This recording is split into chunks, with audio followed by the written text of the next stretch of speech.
Hello guys, how's it going? My name is Dalaran, and we actually have a Tuesday update for World of Warcraft. I was thinking things were actually going to be pretty quiet up until the changes with the patch 9.1.5 coming on PTR sometime later this week. We don't know exactly when, but it should be available hopefully sometime soon. In this update, we actually got some changes to PvP with some nerfs for a variety of different healers. We also have a sensible change when it comes to raiding gear with Shards of Domination, as Blizzard is expanding the sets to include more pieces that provide a set bonus when it comes to your Domination gear sets, so that more players can easily acquire the sets and bonuses that they need. And we also got a really good change for Anima, as well as a planned change with 9.1.5 for even more Anima stuff like sending it to your alts. So let's take a look at all these updates in today's video. Starting off, we have some nerfs for PvP, and we have some adjustments for how certain abilities work in general. First of all, a class-wide nerf, condensed Animasphere conduit effectiveness reduced by 50% in PvP combat for a lot of classes. I've been using this conduit for quite a bit. As long as you're in combat, every 10 seconds, you're guaranteed to get a healing proc. And what was nice about it is every 10 seconds on the dot, it would give you healing, which made it consistent. I personally never found this conduit anything insane. It wasn't like top of you healing, but it was a decent amount and it was pretty consistent. And it looks like potentially going forward, you might want to stick with your class-specific conduits for the defensive portion of the game rather than a passive self-heal that happens every so often. Next, heading into the nerfs, we actually got a change, but it essentially is going to be somewhat of a nerf. On Holy Death Knight, they fixed an issue where the Defiled talent would activate Kevin's Oozling Necrolord ability. This is a very funny interaction because it makes you wonder, why would Defile proc a Covenant ability or a Covenant trait that normally procs whenever you use your Covenant spell? And I'm thinking maybe it's something that has to do with Death and Decay, as well as Death Stew, how the Night Fate Death Knight ability modifies the Death and Decay. Maybe someone in Kevin's programming makes Defile think that it's kind of like proccing a Covenant spell of sorts. Then we have a mana nerf for Resto Druids in PvP. Mana generation reduced by 60% in PvP instead of 55%. I guess the healing over time playstyle where you would load up your allies with HOTS, pop in a cat form in 2v2 for some damage, or pop him in a boomy form with Convoke to pressure the healers, or really do anything else outside of that. Druids will now have to be a little bit more managing of their mana. I don't think a 5% nerf to the mana regeneration is going to be super impactful for many players or easily noticeable, but I think at the high end where the mana game becomes really important, I think that's where players are going to start seeing a noticeable shift. Just like on Holy Death Knights, monks have had their Bone Dust Brew ability and Kevin Oozling interaction changed, where Kevin Oozling no longer hangs around for a little bit too long. It's interesting how we have so many problems caused by Kevin. Restoration Shamans, just like Rested Druids, have also been hit with a mana regeneration reduction, having their mana regeneration reduced by 55% in PvP instead of 50%. I guess with some of the PvP talents, especially one where your Healing Tide Totem has a short cooldown and does a lot more group healing in small groups for like 2s or 3s, it just passively heals for you so you don't have to spend nearly as much mana having to keep your allies up. So potentially I think that's what they're trying to hit. Just like Restoration Druids, I don't think you're really going to start noticing it unless you're really running into those games that last quite a while, and you'll probably notice that's where your mana regeneration is not quite as good, but Mana Tide Totem is going to be pretty helpful in those kind of situations. It's interesting that both restoration specs in World of Warcraft have gotten hit, while none of the other healers got touched.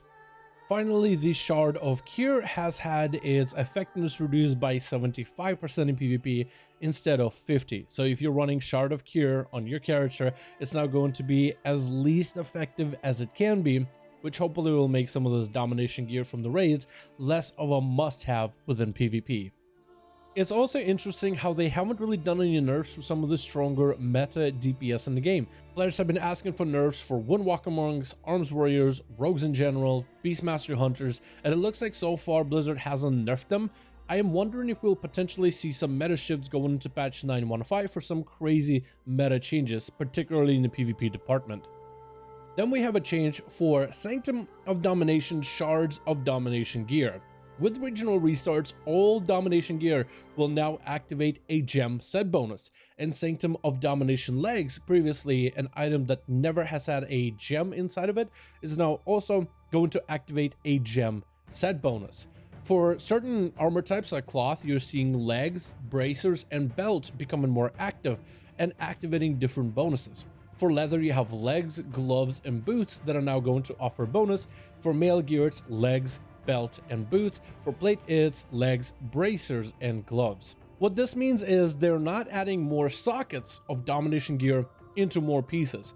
So I think it's very unlikely that we wake up Tuesday and our legs will have an extra socket inside of them, because that way it would be kind of broken. This way players would be able to benefit from 2 different set bonuses rather than just one.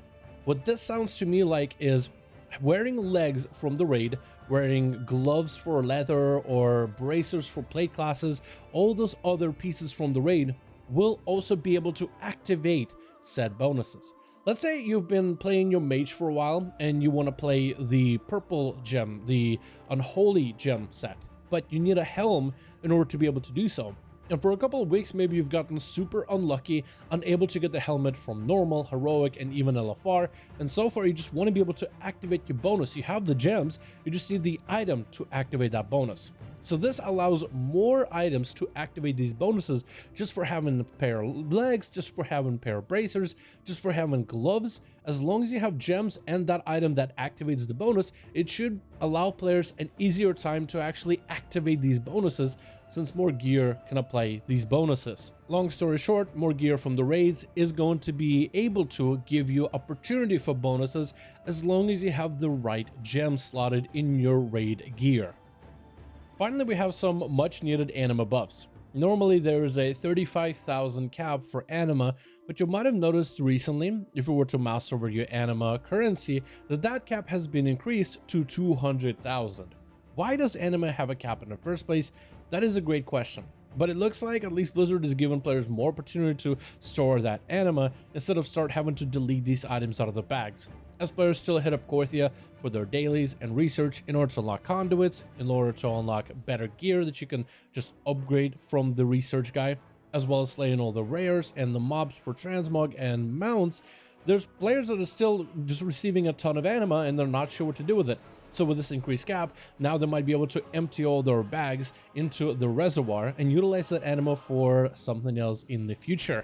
There's even a developer note where it says, we'll be introducing a new way for characters to have fully upgraded Covenant Sanctums to transfer Anima, either to their alts or to other Covenants on the same character, so we're increasing the amount of Anima cap in anticipation to that change. Not only can we store more Anima in our Sanctums, but we'll even be able to send it to our alts. Let's say you have a main that's a Venthyr and alt that's a Necrolord, and you want to buy all the goodies for the Necrolord, but you don't really want to have to regrind Anima all over again.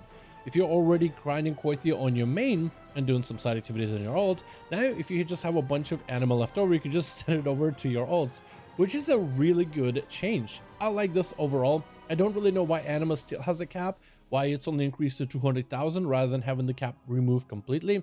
Maybe some sort of a gameplay purpose for it that we'll find out in the future.